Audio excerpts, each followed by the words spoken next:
Good afternoon, ladies and gentlemen. This is the Defion Productions podcast. I'm your host, the hardest working nobody in Bitcoin, Don. This is Bitcoin all-time high day as we have reached a new all-time high once again in Bitcoin. We did tap very close to, if not on some exchanges, I'm sure it probably went and hit it, 114,000. We are currently sitting, according to CoinMarketCap, at 113,525. Total market cap of Bitcoin sitting at 2.258 trillion. Ethereum also pumping. Ethereum's up actually a little bit more percentage-wise than Bitcoin, at least in the last 7 days, almost up 9% at 2,826. Total market cap of 341 billion. XRP at $2.50. Market cap there 148 billion. Going down the line, Dogecoin even moving a little bit. Everything basically outside of stables are in the green. A couple little small, basically flat on some of this, but everything is basically in the green today. Bitcoin leading the charge. Total market cap right now, 3.27 trillion. And Bitcoin dominance very high at 65.1%. Ethereum at 8.9%. And with Bitcoin reaching an all-time high today, the fear and greed still at neutral, 50. We're not even at greed yet. We're not even at very greedy, which is kind of wild to think about how much more this thing has got to run, being that we're going to be getting in price discovery and we're at a neutral point of fear and greed. I want to start out today's podcast with a video of Anthony Scaramucci, and this encompasses my feelings. I've said this many times before on this podcast, both with Troy here and without, in regards to how I view Bitcoin in relation to real estate. And this is Anthony Scaramucci from prior Trump administration fame of being in his cabinet for 11 days before getting fired, running his own firm, which is very crypto heavy, talking about comparing Bitcoin at 100,000 to buying Manhattan real estate in 1690. It's 1 minute and 7 seconds. So I'm going to play that clip so we can listen to Anthony and how he views this. You want to be on the frontier, you're going to get some arrows shot at you. You're going to be in the covered wagon, rumbling along, and some good and bad things are going to happen. But you think about it from this perspective. You get there, the land is yours. And to use a Michael Saylor, there's digital property. It is Manhattan. Yeah. Peter Minuet is buying it from the Native Americans for $24. He's buying the entire island of Manhattan. That's the piece of real estate. And that's where we are right now. Do you want to own some of Manhattan? Go in right now at 105,000, which is cheap, and buy Bitcoin. Okay, so right now it's Manhattan instead of 1624. When Minuet did that, it's Manhattan 1690. It's not Manhattan 1990. It's Manhattan 1690. And so to me, you either see that and you do it, or you don't see that. And I'm sure there were people back in the 1690s that said, wow, this is overpriced now. I can't believe how much development's happened on the island of Manhattan. Michael Saylor said the same thing in many of his speeches, comparing Bitcoin to, real estate and calling it digital property.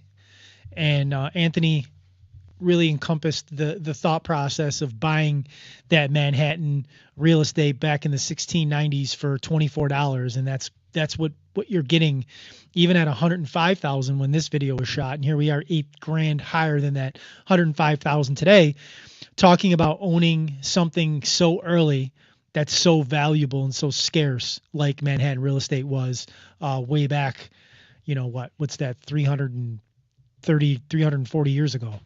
The next clip I got up here is from Grant Cardone, who is one of the most famous real estate investors, at least in the internet age. And this is Grant, who makes most of his fortune in real estate, saying a house is not an investment. You have to feed it monthly: mortgage, property taxes, insurance, and maintenance. Before you buy, do the math. I'll break it down in my next post, turn notifications on. So he breaks it down in a later post. But he makes a really good point that people will often say that real estate is one of the best investments, let's say investments that you can make. And yeah, if you're Grant Cardone and you're buying multiple, units and properties and have a huge portfolio of actual real estate that you own, yeah, for somebody like him, of course, it's a great investment. But the people who usually say that are the ones that, they just own their house and they see that their house is appreciated tens of thousands, if not hundreds of thousands of dollars in the 10, 20 or 30 years that they've owned it. And they feel like, look at the return that I got on my investment. And we've talked about this before. They rarely ever take into consideration the amount that they pay in their mortgages, in their taxes, insuring it, maintaining it, and doing the math of breaking down. We bought the house for X, you sold it for Y, but in the meantime, how much interest did you pay? How many taxes did I pay? How much taxes did I pay on the property while I owned it? How much maintenance did I do? All the insurances I had to have and all the things on the property. When you do the math, like the actual ROI is way less usually than what people actually think. And we've used the example before.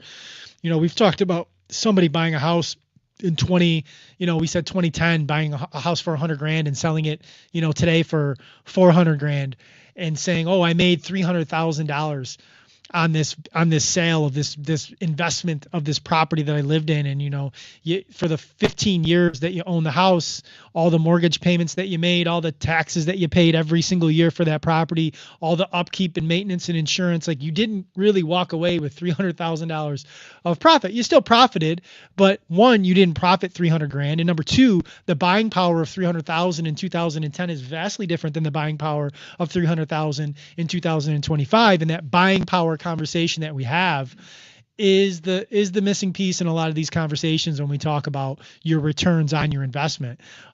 Money today is always worth more than money tomorrow. It's just how our debt-based system is based. It's just the ideology. Your dollar today is going to buy more today than it's going to buy tomorrow, than it's going to buy in 5 years, it's going to buy in 10, 20, 30, 100 years. What are your thoughts, Rich? I mean, you can kind of chime in, being a homeowner, your most of your adult life, on how you view the real estate investment. I kind of agree. Like there's sometimes you're like, I would just better off getting a condo, buying a condo versus renting. Let's say, like you could make the argument that you're better off buying that. The only example where I think that I don't completely agree with that argument is like our parents. Like my parents have been in their house since 1961, and it's been paid off for probably close to 35 years. So it's technically never been paid off. They don't have a mortgage. They haven't had to pay. You know what I mean? I bet. I'm glad you brought that example up. I bet their taxes that they pay every year is more than the mortgage that they originally had to pay in 1961. I bet their original mortgage payment on that house that they did for 30 years was a less monthly payment with their taxes back then included, I'm sure, with what they pay in taxation today. So you're very right, and that generation definitely had it better than our generation for sure. But the fact of the matter is, today the taxes represent a higher number than the original amount to actually purchase the house. Right. So your parents, or your parents, grandparents, that generation will say, I own my home free and clear. Right. When you look at the numbers and you're like, you're actually technically paying in nominal terms, right? Not buying power terms. In nominal terms, the amount you're paying today on a monthly basis, even if, take into consideration they might pay it every year at one time, or maybe they do it monthly, who knows? But that obligation and taxation that you owe every single year represents a higher number than the original mortgage you owed on, with the taxes included, 70, 60 years ago, whenever you bought the house, which is wild when you really think about definitely. And I agree with that. I think you're right. I mean, there's the inherent, like you have to look at the concept of property ownership, and putting aside why you buy a house. If you're buying it because it's the investment, then you're completely right. Because as soon as like you're done doing everything you want to do that house, Now it's been so many years, it's time to do it all again. So you do the kitchen twice if you're there, like, you know what I mean? Like, you're there for so long that you end up doing things over and over and over again to the house over and over. But in terms of, I do think, like, if you, I would look at it in terms of longevity. Because, like, if you just buy a house and you're going to quickly turn it around as an investment, and you're always doing that, you own 3 houses or 4 houses in your adult life, I completely agree with that. But if you're in the ability where you can theoretically just pay your escrow and your insurance and maybe not spend a lot of money, or you didn't overbuy your house, I think those are the times that I think that where you can look at, is it an investment? I don't know if I consider it an investment then. It's not really an investment. It's more like it's equity. It's, it's like property. It's kind of like the same way you buy, some of your life insurance packages. They're really right? They're more property in a sense than actually insurance, because you're going to buy back or loan yourself back money from those things sometimes. And I mean, I know that that's something that when you talk about investments, sometimes you're thought of it like a life insurance policy is almost like the same thing. It's, you're going to contribute into it and then you can buy back, you can sell it back. And I know people that, when they got older, that they're only, as when they started to run out of, or the pension wasn't going as far, their Social Security didn't go as far as much, they were able to reverse mortgage their home and live off of that. So I can see the point of the comment, but I also see that, for some people that ends up being the one place that they can store value for, as you get older. Yeah, it is. It is really the place where, unfortunately, most people are storing their value, or at least think they're storing their value. And it's that conversation that we end up having about what kind of value are they actually able to store in their home, because of the fact that they're buying a property that they're financing and they owe interest on, that they also owe taxes on, that they also owe insurance on. So when you add in all those fees and payments, it's how much value are we really storing? And I think that gets lost in the translation sometimes and lost in the sauce. And that's like, you have that conversation with somebody when they can only see it one way. I bought for 100, sold for 4, I made $300, and it's like, you didn't though. You not even having the conversation about buying power, just like nominal terms. Like, you bought it for 100, but you spent more than 100 throughout the course of the 15 years. So your actual true profit is not 300 grand. So how much profit did you make, and how much value are you actually storing? Now, again, owning, I am careful when I say this, because I don't think you ever truly own your home, for a variety of different reasons. But, having a property that you're mortgaging is always, I think, more beneficial than renting for many different reasons, passing it down and the things that you can do with it. But when we're talking about value store, like, I think especially now more than ever, the idea that I'm buying a home as an investment, or I'm building equity, and all these things that people say that they're buying a house for, I think it's even less of a thing in this generation now than it ever was before. If you're buying your house because you want to have the extra space to raise your kids, have a backyard you can put a pool in, you want to have the neighbor experience for your kids so they can, if you're, you know what I mean? Like, for those practical reasons that have nothing to do with finance. If you want the experience of being a home place and big living room for your Christmas tree and all that shit that you want to be able to do. Dominic Macri made a good comment that I think is both of us are kind of saying. It's a better long-term living situation versus renting, but in no way is it an investment. Wrong mindset. And that's kind of what we're hammering home, like the mindset piece. Yeah, I think I totally agree with that. I think it's a very good comment. And you're right. Like, if you think of it, it's the same way. It's like you're counting on your in-laws for their inheritance. I make that joke all the time. Mm-hmm. Like, that's not your investment. Like, that's not an investment either. Like, you're hoping for a buyout, essentially. Like, in many ways, I go, so what is it then? Like, when you think about it, it's just like, it's not really an investment. What is it? It's just equity. It's just equity that you can transfer, right? Because I don't know what would the term be. If it's not an investment, what is it then? Is it just equity? It's a value something that you can cash out when you need it. It is a place now, I think, where people, it's like a bank, it's like a floating bank account for people, right? It gives people an opportunity to borrow against the, I'm going to be very careful how I say this, fake equity. I mean, because because that way you can borrow money I in the way of getting a credit card or buying a new couch from because you have credit. I'm gonna give my It helps example. You establish credit. I'm gonna give my example. I bought a house December of 2021. Okay, my house is, according to Zillow, according to Redfin and all those sites, about $100,000 more than I bought it for. Okay, and I've been paying on my mortgage for 3 years, so I have at least, but depending on the money I put down, at least six figures of equity in my home. But to me, as somebody who understands markets, studies finance, and knows how these things work, I don't see that as real equity. I see that as phantom equity, because at any moment things could take a turn. I could borrow against that equity, and the house could all of a sudden in a year or two be worth what I paid for it. And now I'm underwater in the equity loan that I took out in that, and I've created another problem for myself. Yeah, and we learned about that in 2008. Yeah, of course. A lot of people, and I know 5 or 6 people offhand that hell yeah realized it was better for them in the long term to not make any more payments on that house and allow themselves deal with the bankruptcy issue, because they were never going to get the value out of it because it had flipped the housing market had flipped so much. That's where you saw the zombie homes. The zombie homes. People were walking away. That was, my I know someone that stopped making payments on their house and lived in the house for like a good year and a half, never made a home payment because they're waiting for the bank to throw them out, because they knew they were going through a bankruptcy.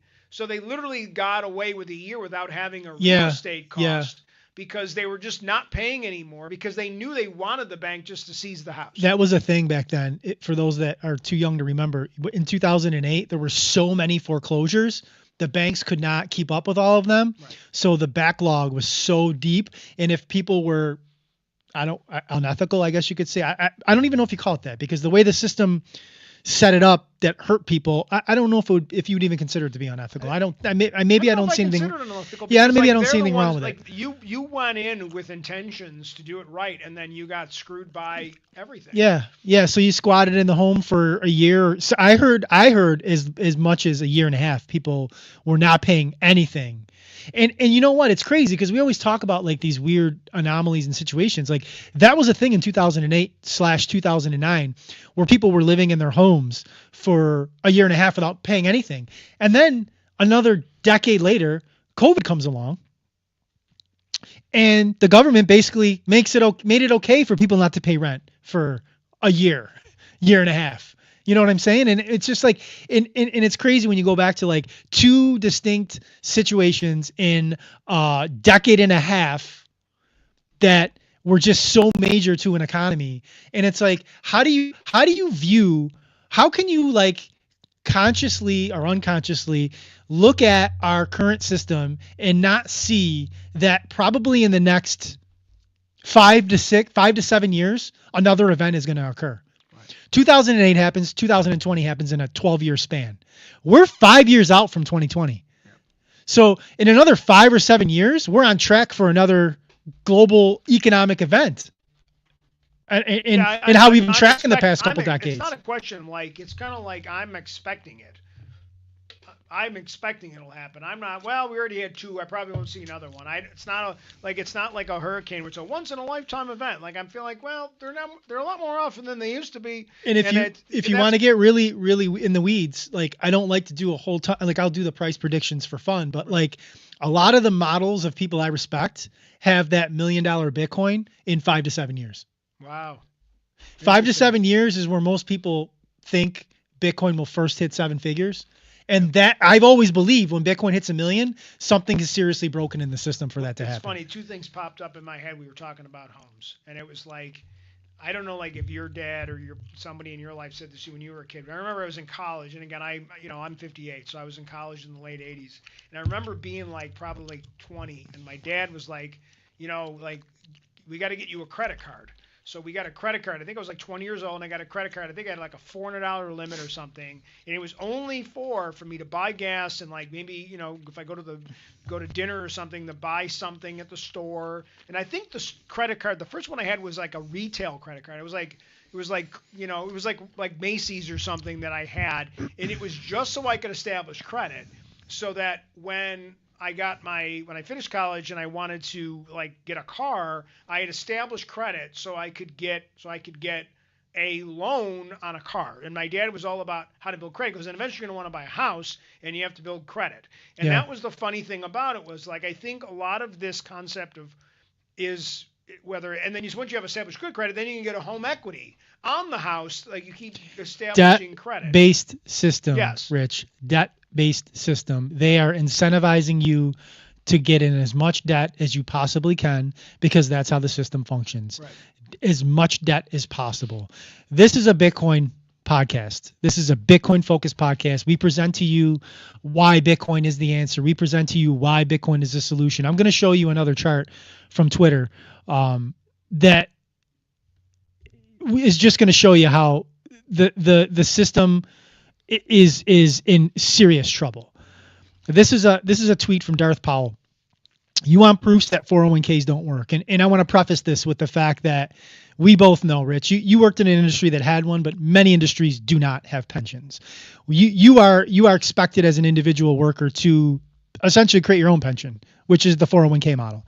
You have to save money in a 401k or an IRA, or create a business or do something, because there's not pensions. These companies do not have pensions. So you have to do it through the 401k model, the IRA model. This chart is absolutely, when I look at it, is absolutely terrifying to me. And I've said this in my day job where I work in traditional finance, and I meet with people and I talk about these things. And I talk about it just because I talk about finance all the time, being a Bitcoiner, is we have a serious, beyond COVID, beyond the housing market, beyond the student loan problem, beyond credit cards, all that stuff. Like, we have a serious, me and you, Rich, because we're around the same age. Our generation has a huge problem that we are brewing that's coming for us in the next 10 to 15 years. When we replace the boomers as the retired generation, and our generation gets to retirement, and we are significantly underfunded for retirement. So let's take a look at this chart that Darth Powell tweeted out today. Median 401k balances by age. So these are median balances across 401ks for every age cohort. Under 25, $2,816. Okay, you got 20 or 30 years to start putting some stuff together. You can kind of see that, okay? 25 to 34. You should be starting to work your professional life, have a family by then, and start doing some things. 14,933. 35 to 44. You should really be moving and shaking by that point, right? 35,537. Age 45 to 54. These, according to most surveys and polls, these are the years that you should be making your most money. This is when you're really starting to ramp up in your career. $60,763. 55 to 64, the doorstep of retirement, right? This is when, we're starting to like get a little bit more conservative in the portfolio, not taking as much risk, getting ready to, live out those golden years. $87,571. 65 and up. These are the ones that are retired. They're already past the age of retirement. $88,488. There is not one cohort that has a six-figure median balance of their 401k balances. That is absolutely terrifying. The only thing I'll say with the only one that I completely think is underrepresented would probably be the last one, the biggest one, because you have people in that are drawing from it. So I would say that if we could break that down even tighter, the people that just got in the retirement are probably in that three figures, but the people that are in their 80s have been now drawing from it. So Fair. I think Fair. that one is the 55 to 64 is the one. The rest of them, yes. I think if you look at the 55 to 64, that's the scariest one. That's the one that's the scary one. That's the scariest one. Yeah, that's the scary one, because I know what I have, and I'm better than that, thank goodness. but I know it's without a pension, it wouldn't be enough. I haven't put money in my 401k in 3 years, and I'm more than the 65 and up right now, and I don't even like 401ks or believe in them. I'm anti 401k guy now. It's kind of a funny thing because it's like I don't know what else I would. I mean, and I'm not a financial guy, but like I definitely would try to and we're gonna talking about my kids, what they want to do. My kids are in their 20s and they have some money and they want to do something with some of the money that they have, but they and they're in pretty good shape for their age. But they don't have anything in investments because they haven't started them. But they're in their early 20s, so it's not too late for them. But I am interested to be like, what is a better option for them? And I know what the answer to the question is, especially being on a Bitcoin podcast. But at the same time, like there's that but like and that is the problem, that voice that a lot of us hear in our head when it comes to non-traditional fiat systems like I had a conversation last night with a coworker. I've been working with him for a year and he didn't even know I had a podcast, and I was talking about my podcast and I sent him the link. So maybe he's watching this today. I don't know. But I mentioned to him that I was a Bitcoiner, and I said I hold a significant portion of my net worth in Bitcoin specifically. And he works. He's a registered traditional finance guy. Like he's a very smart guy. Like he knows his shit. And he, as a smart finance guy, was like, I don't trust that digital stuff. It feels like scammy to me. And, we were on a phone call talking about a lot of other things. And I said to him, I said, man, like that's a Pandora's box that you opened that I could sit here and talk to you until midnight about all the reasons why Bitcoin is essential, why Bitcoin is needed, why it was created, all that. I said, I'm not going to do any of that. And that's when I was like, I'm just going to send you the link to my podcast, and I'll send you some, if you're interested in learning, I'll send you some links to other podcasts and other information if you really want to learn. I said, but you and I both work in the finance system and we both can see it's broken. We both can see that there's so many things wrong here, and there's so many people doing things that they shouldn't be doing in this system, veering people off a cliff. So we both know that. And I said, this is the answer to all that. And I said, and me as a guy that works beside you, this is where I'm putting my stuff. This is how I'm protecting myself and my family. And, there's so many guys in traditional finance that just don't get it because you're conditioned to believe like the 401k is your savior. You're conditioned to believe the IRA is your savior. You're conditioned to believe that if you got a pension, that your pension's is gonna do what everything you wanted. And it's like, I sit with so many people that have pensions that don't even know when I say, does your pension have a cola? They think I'm talking about like Coca-Cola. They don't even know what that is. Like they don't even know that when they retire, whatever they get, that's what they're going to get. There's no cost of living. And not every pension, there are some good ones that actually have it, but most do not. And most people I sit down with are at the point in their tiers where they don't have that COLA, where if you retire with $4,000 that they're going to give you, that's what you got. Like you're not getting, a cost of living adjustment, because you should be happy that the pension is still solvent enough to pay you the $4,000 every single month. And that's a whole nother conversation. But like people don't take a look at what they already have going for them. And then, as a Bitcoiner, this is the stuff, and I'm starting to sweat. I'm getting animated here. It's like they say that 85 out. They say that Bitcoin, they say Bitcoin's a scam, and it's like they can't even see that the system that they're looking right at, that's looking back at them, is the scam. Anybody who doesn't think that the bank and the credit card isn't a scam. We were talking about insurance before this, car insurance. There were a lot of things that are, like a big scam. In New York State, for sure. You pay in and you pay in, and then when you do finally need it, then like, well, we'll give you that, but then, then we canceled your insurance because you actually finally you've been a member of you've had car insurance and you've been a great customer, but how dare you actually go and actually have somebody, hit you, and all of a sudden you want something for all the money that you contribute, because we don't actually do that. And there are some very, very community active banks in our culture, but a lot of it is for marketing purposes. But but they have this department and this department. And it's like we know like that there's a big corporate thing going on with banks that they Want are me a to- little bit of money. Want me that to blow we're your mind for a doing- second? What was that? Want me to blow your mind for a second? I Because I think I know where you're going with this. We talked about insurance and you're bringing it up, Yeah. and we just showed the 401k balances, right? Right. Here's a crazy blow your mind stat. Okay, 125,000.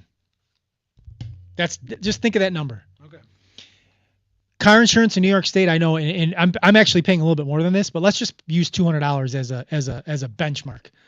Let's say for 30 years, you pay $200 a month for car insurance. You're making somewhere around $70,000 in premium payments for 30 years. Okay.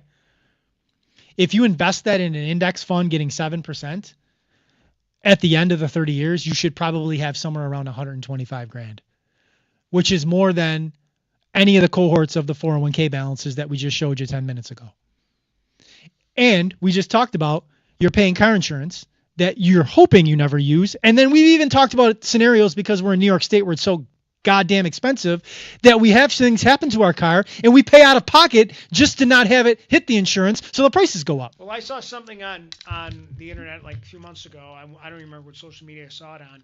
And a guy was making an argument like you really don't bother have anything on your car besides collision. Just don't bother with anything else. Just have so no one can sue you if you're in an accident. Just get collision. Same thing on your house. Just have liability insurance for your house because everything else you're going to have to pay out of pocket anyway. He's like, flood insurance isn't worth it because if you're in a flood zone, you should be moving out anyway because you're stupid. And he was like, seriously, he's like, if you live in a flood zone and you know and you're mad that the insurance company doesn't have flood insurance, then why did you buy your house in a flood zone? Get out of the flood zone. Like, you're asking for trouble. He's like, move uphill. But he said, really, other than that, you're better off figuring out what you're paying for that. And whenever that extra amount of money is, put it into something else. And I saw that. It was like, I never thought of it. And obviously, when you lease cars, you have to have a certain level of insurance and all that type of stuff. But you can understand that because it's like you're probably going to end up just better off just taking it to the garage and paying for it out of pocket. Save the money for when you do have a car accident and just take it out of your bank account or put it on your home equity. Yeah. It's crazy. I mean, that's what we're dealing with our current economy. I got another tweet up here that I want to share. Another kind of mind-blowing exercise here. Again, Darth Powell, good follow on X. Stimulus during COVID wasn't meant to help you through COVID. It was meant to distract you so politicians could loot the treasury, inflate donor-owned asset prices, steal your purchasing power for generations. The average PPP payout was approximately $206,000. The average American received $3,200. That $1,709 payment cost Americans $17,000 per year in inflation forever. The largest government theft and wealth transfer in world history. You want to go down the conspiracy rabbit hole with all the COVID stuff, and this isn't necessarily the time or the place to do so. But what we can all agree on is that the after effects of what was decided by our government to do during COVID had dramatic ramifications on our economy that we're still feeling 5 years later. Still feeling the effects of 5 years later. And we'll probably feel a generation or two the effects of as well in regards to asset prices where they're at, the fact that we have a generation of people that can't afford to buy a home now because of what it did to home prices and inflating our currency. And it's wild that we live through. I can't. Sometimes I just sit back and I'm just like, I can't believe that really happened. I can't believe they really pulled the wool over our eyes and made us think that that's what needed to be done at that point in time, and everybody just said okay. And we really did. We really just allowed it to all happen. I don't know. Sometimes I don't know who's more to blame. The people that pulled the strings in the government, or the people that allowed it to, or the people that just accepted it overwhelmingly. I mean, there were pockets of people that didn't. There were many of us that, were shouting during that and were, muted, but overwhelming majority of people accepted it. And these are the consequences that we have as a result of that. And it's just crazy to think about. Just in Bitcoin Magazine, 99.85% of Bitcoin addresses are now in profit.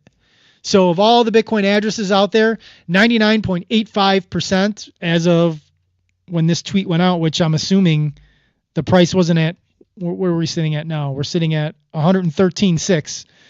When I clipped this, we were under 113. So it's probably 99.99% of all addresses are now in profit.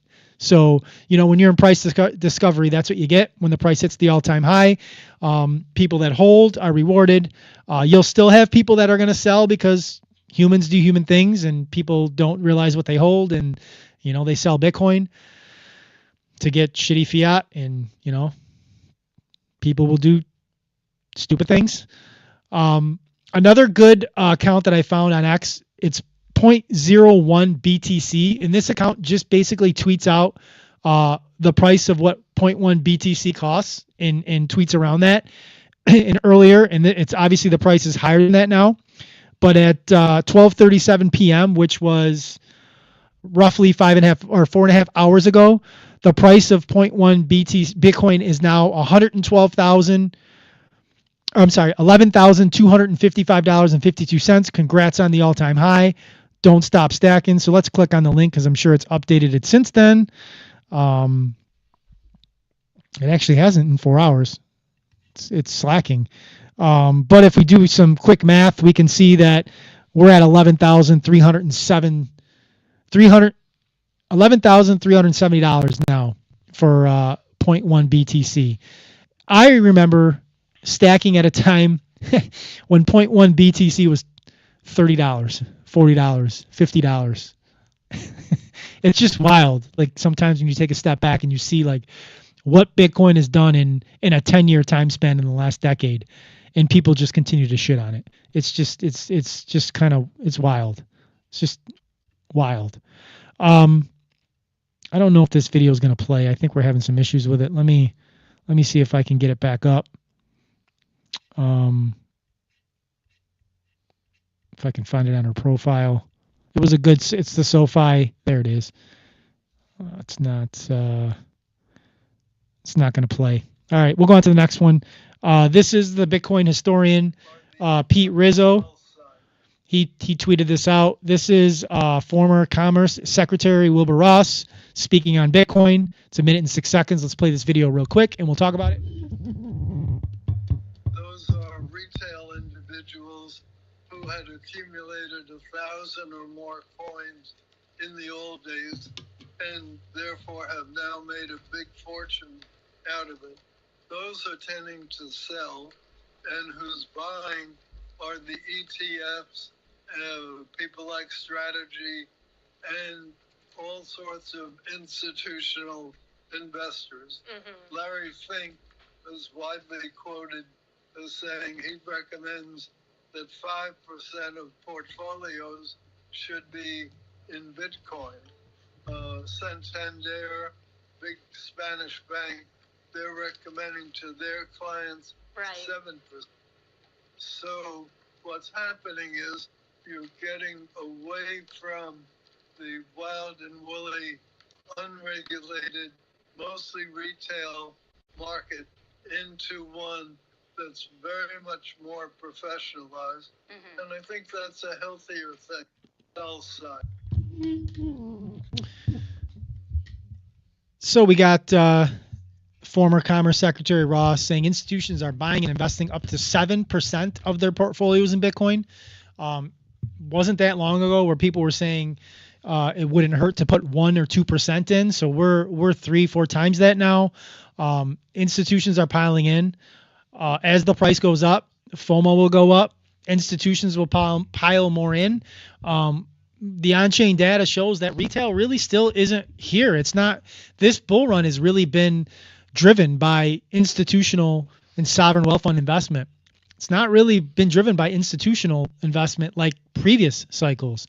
I don't know if and when retail will come. We're getting to such a high price point that for normal people that are not, your traditional Bitcoiners that are looking at this still like an investment and not as pristine collateral, I don't know if they're going to be motivated to buy $100 worth or $1,000 worth of Bitcoin. I just showed, that zero point 0.1 BTC. We're getting to a place where zero point 0.1 BTC is out of reach for most people. I don't know. Like, Rich, do you think there's a lot of people that got 13 grand to toss around to buy, or 12, 11 grand to 11 or 12 grand to buy zero point 0.1 BTC? That's a lot for somebody, an individual retail investor to put into. I don't know if I'm sitting around sitting on $13,000 where I'm gonna flip, unless I'm in a situation where I'm just really getting to the point where I'm just fed up with my traditional investments, where it's constantly going up and down, and I'm just fed up with that system. So I think it'd have to be where you're just sick of putting money in and watching it and doing the right thing, and then every few years there's a stupid ass drop because of something stupid that happens, some war somewhere that doesn't need to be fought, and all of a sudden your value goes down, and then you lost all that progress.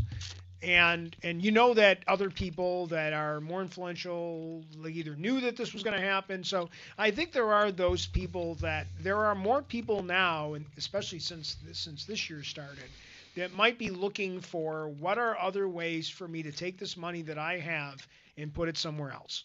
And now that it's starting to do what a lot of people thought it was going to do, maybe there are more people that are doing that. And I don't know if every time I sit and I do this podcast, I keep thinking about how am I going to do this? What am I going to do? What can I pull? What am I going to try? How am I going to do it? I'm constantly teetering on that edge in terms of and eventually want to pull that trigger and say, I want to be able to say, well, I put something into it and someday think I was a smart guy, Bitcoin is that new asset that, real estate, was or still is in some respects where, and again, it's not that the house or your house or properties is that much better or worth that much more. It's just reflective of the money. The money's buying less. Right. So when the money buys less, the asset prices have to rise. So wealth rises with it because the asset prices are reflective of that. So something like $100,000 house goes to $400,000 because dollars are buying less and people don't want to hold the dollar, so they put it into assets and then prices inflate. And Bitcoin is that new thing, and that's why. Well, and here's the thing and I'm sure you've said this at some point. My baseball cards, my art, my real estate, all that shit that I buy, that I can say, well, it's this is an investment. Yeah, but okay, I have a Mickey Mantle, right, rookie card, and it's worth X dollars. That doesn't mean I can go to the store and to the bank and turn it in and say, give me my X dollars. It's all a negotiation. I have to find someone that wants to pay that. That's not the case with the Bitcoin. I can't call up Same Don thing with the house, and say, I want to buy some of your Bitcoin and I'll give you no. I want an extra $3. It doesn't work that way. Yeah, that's a good point. Another difference between real estate and Bitcoin is you go to the market with your house and you can ask for a certain price. It doesn't necessarily mean you're going to get that price. You might get There's more. a variety. You might. That's true, but you could also get less. But with Bitcoin, when you go to market with your Bitcoin, you're going to get a market price in real time. Yep. And it's just so. I mean, I don't advocate liquidating Bitcoin. I don't do so myself, but the ability's there. If you want to get liquid, if you want to get fiat quick, Bitcoin allows for that in a better way than all the other things you just mentioned.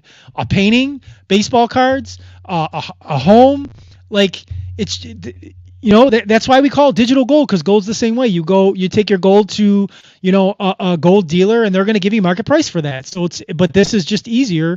You don't have to lug a whole bunch of gold bars and coins into a pawn shop or a coin dealer to liquidate it. It's just, and even that might be a situation where I can I'll give you this, I'll give you that, but I'm going to have to take this percentage, or there's a sales cost, or whatever there is. There's the marketing thing, or there's how much am I paying for storage? So even if I have silver, let's say I've got a big storage warehouse of silver somewhere. I'm paying for the warehouse. So it's not like Yep. I have inherent costs in those physical things as well. And that is, again, like I'm not Counterparty risk too. I'm not paying for storage with Bitcoin. Counterparty risk too. Yeah. I got the video up in another spot, right. so I'll play this one real quick. This is the SoFi CEO speaking on Bitcoin. But I have to ask you, when are you relaunching crypto? We talked about it a couple weeks ago. We're launching buy, sell, and hold, and we'll also be launching remittance, being able to send payments internationally, first in fiat currency through Bitcoin, and then on the back end through fiat currency. So we're excited about it. We're working on the plans. It'll cut across every part of our business, just like AI, and it's really exciting time to be seeing two of these super cycles come to bear on our commercialization. Great. Well, we'll have to leave it there. Anthony Noto, CEO of SoFi, thanks so much. A couple important points to point out on what he said. Number one was the fact that they're going to be using Bitcoin for remittances with their services. That's huge. That's like when you think of remittances like Western Union. That's number one. Number two, he used the word super cycle, which is kind of wild that you got a guy entrenched in the traditional finance system equating and using in the same sentence the word super cycle with Bitcoin. Like what does he know, or what kind of information does he have that we don't? Because that's a guy that's piped into TradFi, and that's very intentional that he said super cycle, two super cycles when he talked about AI. Because many people will agree, even if they're not Bitcoiners and they're against Bitcoin, most people that are in finance will agree that AI is about to have a generational run. Like you want to be in AI stuff, and he said two super cycles in regards to both AI and Bitcoin. That's huge in my opinion. I mean, like I said, what does he know that the rest of us are or at least not the rest of us, most of us Bitcoiners are assuming that a super cycle looms, if not this cycle, at some point in the future. But Rich, I kind of want to go back to what you were saying. Like you're over a year. We're year and a half of you producing this podcast, and you hear every week me or me and Troy, when Troy was here, talking about Bitcoin. And you know what, for the people that are watching this podcast that may not be Bitcoiners yet, like what will it take, you think, for you to buy your first piece of? I think the viewers would be very surprised, anybody that's watched this podcast, to know that you still don't own any Bitcoin. But what do you think? What are you waiting for? Like, what will it take as us that are Bitcoiners? I hate to say this. This is going to be the worst take. And this will be a great video for you to clip. You know what it's going to be? Why it probably really, guess what's in my head, which is stopping me. Can you guess? What's in your head to stop you? It's a totally external, unrelated, unfinancial thing. No, It's my wife. Really? I think she'd be like, you did what? Then I have to explain to her, and I have to get her to watch your podcast. Yeah, but here's the thing. I understand. I understand if you were going to do it at scale. I understand if you were going to buy Bitcoin at scale. I can't buy $13,000. No. I mean, if you're going to put a significant amount of money down, yeah, that's a conversation you're going to have with your wife. Yeah. I'm saying like downloading, I could send you the Gemini referral link or Coinbase, and you can go buy $20 worth or $40 worth. To be honest, it's really funny because and play around with it and just see. We had a great guest last week, and I really liked meeting your friend Mike, and it was like, and it's different because I know what you're the Bitcoin maxi, like, and we're just meeting people now that just have a little bit and they're not trying to change, but like, let's just have some fun with it and let's see where it goes. And it's kind of like the same reason, like, and I don't bet on any sports game. I very rarely do sports gambling, but I do like being in football. I have to. Because they're fun. I have to interrupt for a second. We are filming live as Bitcoin is ripping. We are at 115,000. Here's my time to buy. 115,800 right now. I just got the notification on my phone that we passed 115. We're actually at 115,833.61 right now. Total market cap we are at 116.5 right now. We just jumped up another $700.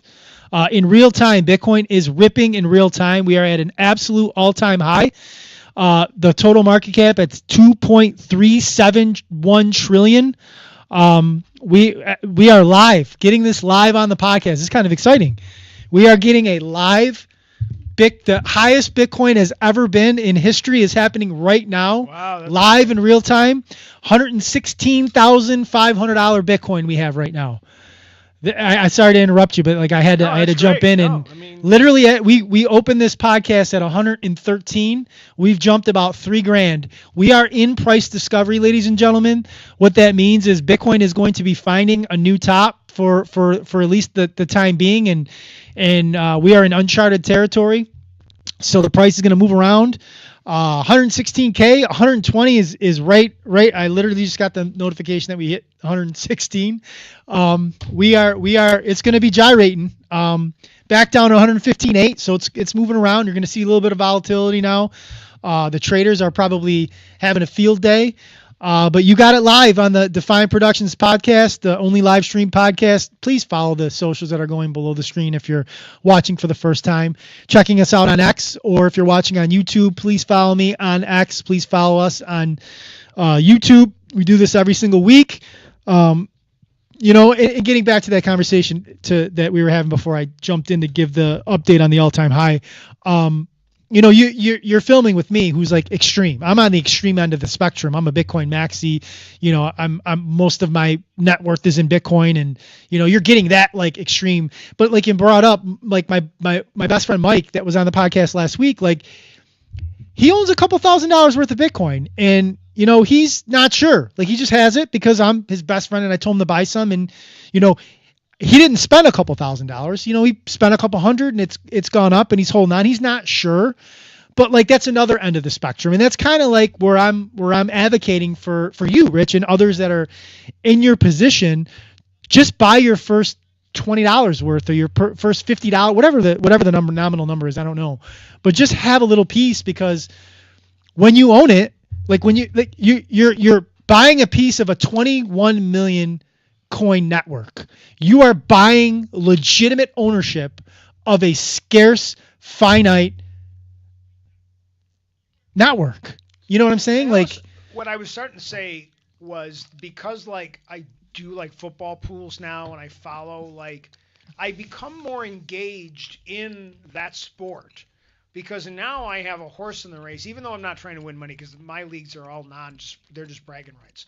And it's almost like the same thing. I think like if I did it, then I would educate myself much more, because now I have a horse in the race. And now I really want to spend some time, not just the hour with you and the occasional, usually a couple minutes a day when I jump onto X and I want to see what people have posted. But now it's like, now it's going to be more like, now I got some skin in the game. So I just texted you a link, okay? If you buy, we'll make some short if you buy, buying it. Listen, if you buy in the next 30 days, a total of $100 worth of Bitcoin, the site that I sent you will credit your account with $75 worth of Bitcoin. Oh, so right. buy 100. You've talked about that. Buy 100, yeah, and they'll give you 75. Right. So you get $175 worth of Bitcoin for $100. It's a great deal. It's the site that I use when I buy, and then I'm not going to have the cold storage conversation or not, but like for guys like me, we buy it on exchange and then send it to cold storage. But like if you just want to hold, and again, we've talked about this. I would suggest I would suggest yes. Start with that exchange and just hold it on. Mike, who was on the podcast last week, has held it on an exchange for 4 years, whenever he bought it in 2021 or 2020. Right. He's never moved it off that exchange. He just holds it on there. And it's fine. Like, it's okay to do that. Like, you don't have to get to where I'm at in my, wow, now it's back up to 116,586. I'm sorry, man. This is exciting. It's Christmas. It's, wow, even Ethereum for the Ethereum guys out there, and I'm not one of them.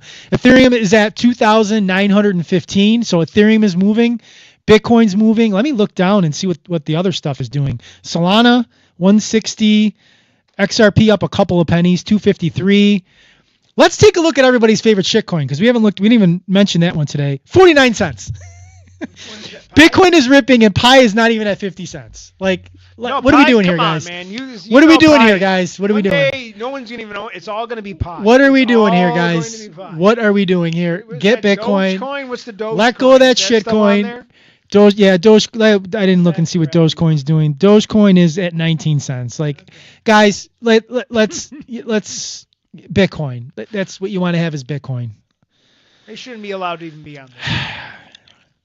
Yeah, I mean, looking over here at the circulating supply, 21 million will ever be created. The last one will be mined in the year 2140. So in 115 years, we're at 19.89.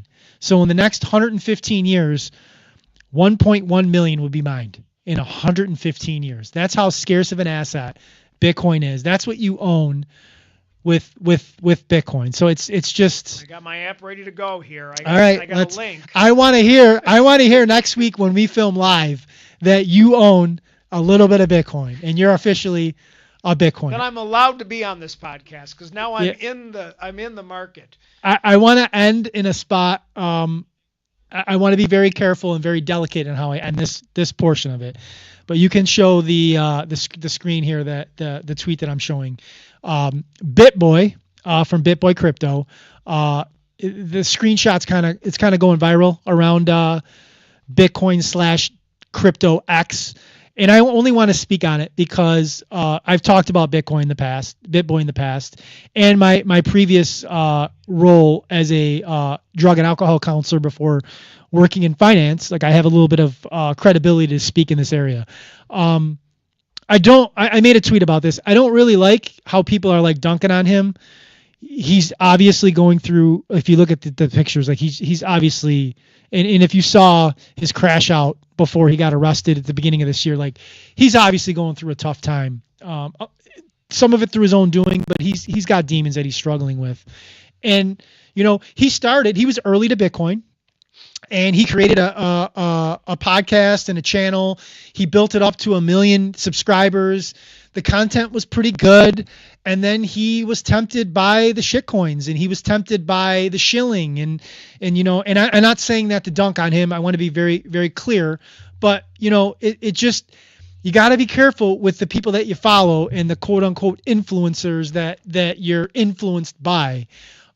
This podcast here, and Troy was on it for a while, and Troy's got his shitcoining tendencies, and this has kind of been my thing for the last 3 or 4 months, and you're getting Bitcoin only content from me, and I will tell you Bitcoin only. And you can see as we're looking at the price, Bitcoin is ripping, and Ethereum's moving a little bit too, but I mean, Bitcoin's at 116,000 and Ethereum's not even at 3. And the rest of the market is not nothing else is at an all-time high. Bitcoin is way past all-time high territory. It's almost double the 69,000 that it was last cycle, and none of the other tokens are anywhere near their all-time highs. So these shitcoin artists out there that are trying to shill you that, altcoin season is coming. I talked about last week how I feel that, you're seeing altcoin season in the Bitcoin treasury proxies, in my opinion. I don't think you're going to see altcoin season. You need to own Bitcoin. You need to be in the network, owning some of it, staying Bitcoin only, in my humble opinion, and just, let all the shitcoins die, at least in your portfolio. Bitcoin's the one you want to own. Bitcoin's where you want to be. Bitcoin has been showing you time and time again its resiliency, and that it's the pristine asset, the pristine collateral, and the rest of this stuff is just noise. I want to end by saying I hope that BitBoy gets the help that he needs. I don't like to see that things have gotten so bad for him. I hope he can take some time away from the limelight and get better and come back to the space. Everybody deserves a second chance, and have a redemption story and a redemption arc. I don't want to see anything bad happen with him. And I'll end on that note. And as always, this was fun getting the all-time high live on the literally in real time, ripping $3,000 while we were filming, and $3,000 to the all-time high. So it was fun to film this. Thanks for watching. Again, I'll reiterate, if you're watching for the first time or you're not a subscriber to our podcast or you're not a subscriber to my X, please do so. There, everything is going below the screen here. And as we do every single podcast, we end it the exact same way because I live my life by this ethos. Don't trust, verify. Thanks for watching. Deuces.